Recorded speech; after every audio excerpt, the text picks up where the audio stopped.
going to be an amazing time, I assure you. So yes, we have been discussing the 21st century learning model developed by ITL and Microsoft. And they developed 6 rubrics. We are already into the 4th. We've discussed collaboration, skilled communication, knowledge construction, and today we are exploring self-regulation. You see my excitement, you can see what it's causing. So we have 2 more rubrics after those 4. We have problem solving and innovation, and then we also have ICT tools. But today we are going to be dissecting self-regulation. And what exactly is self-regulation? Stay tuned. Our school systems were set up using the 18th and 19th century model, where the students were being prepared for industrial work, right? Then you had teachers, of course, present rigid time periods and textbooks where the students were able to learn with the textbooks and, of course, reproduce what they learned from the textbooks. Today, jobs are changing. Guess what? People change jobs every day. Gone are those days when people used to have 10, 15 years experience in a particular company. And the type of jobs have also metamorphosed due to innovation, due to rapid change. Today, jobs involve you being able to incorporate feedback into products and services that are produced. You know, you are expected to be able to work with minimum supervision. You're expected to plan your own work, develop your own products, and infuse the feedback into the products and services you produce. This is what we have in the 21st century system today. Now, to be able to prepare our children for 21st century work, educators must therefore seek ways to offer children flexibility so that they can take responsibility of their own learning and monitor their own work. It gives them the ability to be flexible and also develop self-direction skills with minimum supervision. Appropriate learning tasks should be designed in such a way that they are meaningful. Clear learning goals must be defined. You can't just give the children, oh, we are studying this. What is the purpose of studying solar system? What is the purpose of studying this particular algebraic equation? You need to be able to set and let the children know the learning goals so that they can take it up from there and know how to prepare their own learning process, and plan their learning goals. Children should receive feedback that are supportive of their progress. You know, not just great job, good work, well done. No, but the feedback should be effective and constructive. We will look at what it means to have a constructive feedback very soon. But in this way, when you help children direct their own learning, prepare their own learning process, understand the learning goals, understand the success criteria, guess what? You encourage them to become lifelong learners, and you encourage them to take responsibility of their own learning. Self-discipline is key.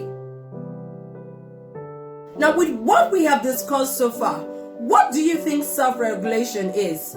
How can we provide opportunities for our children to be able to direct their own self-learning? What skills are required to ensure that our children are actually self-regulators? What lesson activities should be prepared? How should our lesson activities be designed to ensure that indeed our children are taking charge of their own learning process? Unfortunately, in most settings, children are given guided textbooks or processes and are told to comply strictly to the process or guidelines provided. It shouldn't be so. Can you think of ways we can actually help children self-regulate? In today's program, we would be exploring some of the activities that can help our children know how to self-regulate. We'll be developing a common language. We would have a rubric and guided steps, ways we can code our lesson activities to understand how we can help our children to take charge of their own learning process and in essence become self-disciplined and self-directed in achieving their learning goals. Now, what are the big questions we should ask when designing our lesson activities? 1. Is the lesson activity long-term? 2. Can the students plan and assess their own work? 3. Can the students actually review and redesign their activities or their work based on feedback given to them? Children need a substantive amount of time to be able to actually plan, review, check, and redesign their work. So therefore, the length of time is a major prerequisite in ensuring that children achieve their learning aim and goals. So giving the child, a short period, 15 minutes to do his or her work, and then the particular activity or the particular subject is not reinforced in the next class or in another period, maybe by the following day, is a waste of time. In that process, you end up having the kids just regurgitate and reproduce learning, which is not our main goal.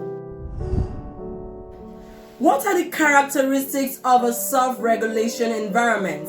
Number 1, children can actually negotiate their tasks and activities.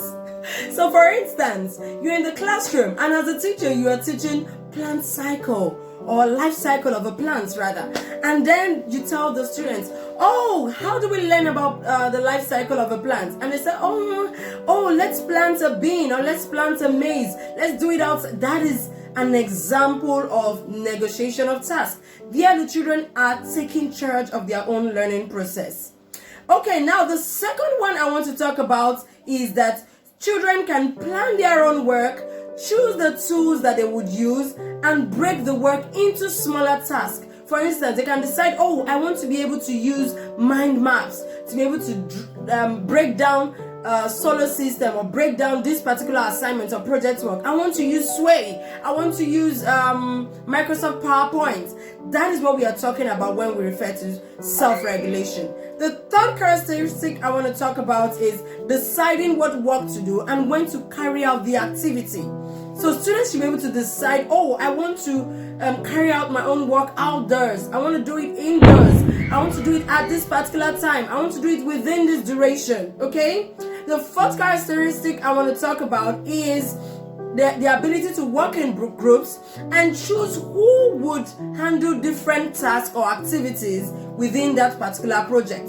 Okay, so you can decide to break the class into 10 groups, and each of the 10 groups you have a group of 5, and the group of 5 decide, I'm going to be the one to get pictures, I will be the one to develop videos, I'll be the one to write the assignments, and then they break it into smaller tasks on their own without the teacher's intervention. Another characteristic I want to talk about is the ability for the children to decide on the timeline for the delivery of the project. Cool, right? I'm sure a lot of kids will love that because children love being independent and they love taking charge of their own learning process. Okay, the last one I want to talk about is feedbacks. Feedbacks can come from either the colleagues or from the teachers, from any angle at all, as long as the feedbacks are coming and they are constructive. What exactly should feedbacks be? It shouldn't just be good job, well done, you're amazing, you're outstanding. No, feedback should be constructive and should give specific guidance on what the learning process or the learning goal, or should help to move the child forward. It shouldn't just be great job, good job, outstanding, you're a genius. No, how well did the child do? What exactly can be done to ensure that the child actually meets the learning goal? It should also lead to reflection. You should give a plan on the next steps. It should give the opportunity to assess current performance and proposed performance level. So feedback is very, very important, but must be constructive. So I want to do a quick recap. We talked about the 3 big questions of self-regulation, and we said 1, is the learning activity long-term? 2, can the students plan and assess their own work? 3, can the students actually review and redesign based on feedbacks gotten? And in next week's episode, we will be talking about what? Can you guess? We will be coding. So we'll be coding and showing you how to design your rubric in order to determine and gauge the level of self-regulation skills going on in your classroom. So I see you next week Saturday. I sure must see you, right? Don't disappoint me. And if you had fun, if you learned something from this video, don't forget to share. Remember to subscribe to bit.ly/The Ed Innovator TV. See you next week Saturday. Bye. Thank you for joining the Ed Innovator series.